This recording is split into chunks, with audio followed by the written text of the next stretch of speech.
नमस्कार दोस्तों। आज की हमारी कहानी है पति ने 7 फेरे लेने से पहले पत्नी से मांगा एक और वचन। करुणा बेटा, ये वाली साड़ी पहनकर तो दिखा, मैं भी देखूं इस साड़ी में कैसी लगेगी मेरी गुड़िया रानी।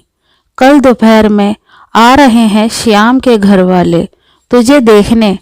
बहुत ही अच्छा लड़का है, बता रहे थे तेरे पापा, उन्हें तो बहुत पसंद है श्याम और उसके घर वाले। तुम दोनों मिल लो एक बार, पसंद कर लो तो बात आगे बढ़े। करुणा की माँ ममता जी ने कहा।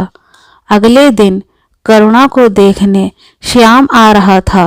श्याम मल्टीनेशनल कंपनी में काम करने वाला बहुत ही हैंडसम, सुलझा हुआ और समझदार लड़का था। करुणा साधारण से परिवार की साधारण सी लड़की थी जिसके बहुत ऊंचे सपने नहीं थे। बस यही चाहती थी कि जो भी उसका जीवन साथी बने उसकी भावनाओं की कद्र करे और उसे सपोर्ट करे, हर मुश्किल हालात में उसके साथ खड़ा रहे, उसके परिवार को अपना परिवार माने और ढेर सारा प्यार करे। अगले दिन गुलाबी रंग की साड़ी पहनकर तैयार हुई। करुणा बहुत ही सुंदर लग रही थी। उसका मन बहुत ही विचलित हो रहा था। समझ नहीं आ रहा था जब मिलेगी श्याम से तो क्या पूछे, क्या बात करे। श्याम की माँ और बड़ी बहन और श्याम करुणा के घर आ गए थे। चाय नाश्ता और बातचीत करने के बाद श्याम और करुणा को अलग कमरे में एक दूसरे से बात करने के लिए बैठाया गया। पहली मुलाकात थी तो दोनों ही झिझक रहे थे एक दूसरे से बात करने में। काफी देर तक चुप बैठने के बाद श्याम ने ही शुरुआत की। हेलो करुणा जी, हम कुछ और बात करें या इस रिश्ते को लेकर कुछ भी सोचें, मैं आपसे कुछ कहना चाहता हूँ।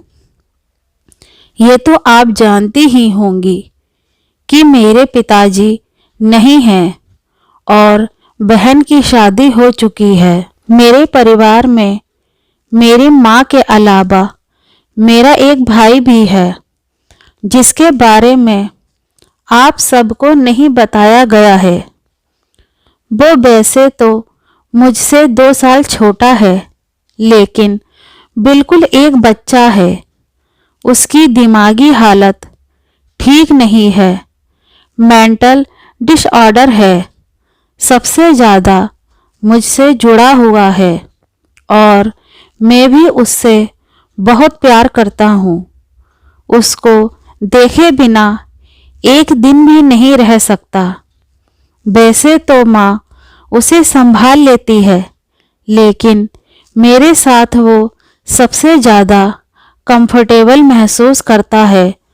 वो मेरा भाई नहीं है, मेरी जिंदगी का अभिन्न हिस्सा है और किसी भी नए रिश्ते में बंधने के लिए मैं उसे नहीं छोड़ सकता।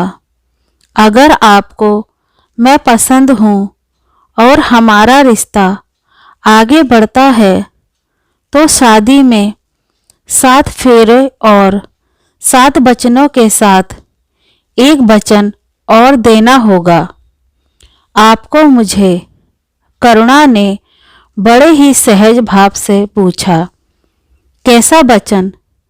एक और वचन। आप मुझे कभी मेरे भाई से दूर नहीं करेंगी। कैसे भी हालात हों, आप मुझे उसके प्रति मेरी जिम्मेदारी निभाने से कभी नहीं रोकेंगी। माँ की तबीयत भी ठीक नहीं रहती। अगर माँ को कुछ हो जाता है तो मेरे अलावा कोई नहीं है उसका। मैं अपनी नई दुनिया बसाने के लिए अपने भाई को नहीं छोड़ पाऊंगा। श्याम ने कहा।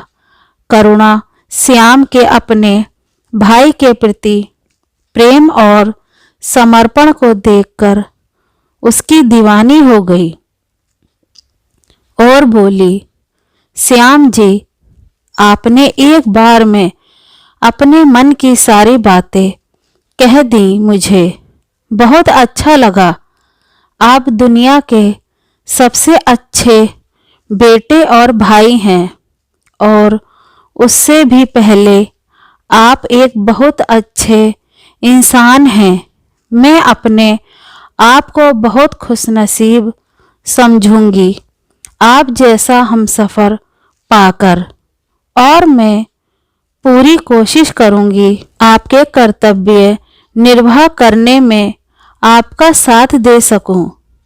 करुणा की बात सुनकर श्याम बहुत खुश हुआ और दोनों ने अपने घरवालों से शादी के लिए हाँ कह दिया।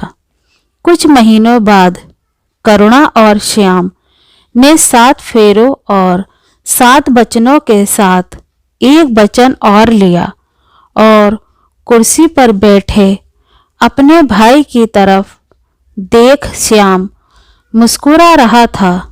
श्याम जैसे इंसान को पति रूप में पाकर करुणा बहुत खुश थी और मन ही मन ईश्वर को धन्यवाद दे रही थी। तो आज की हमारी कहानी कैसी लगी दोस्तों, कमेंट में बताएं। कहानी पसंद आए तो लाइक, शेयर एंड हमारे चैनल को सब्सक्राइब करें। कहानी पढ़ने के लिए धन्यवाद।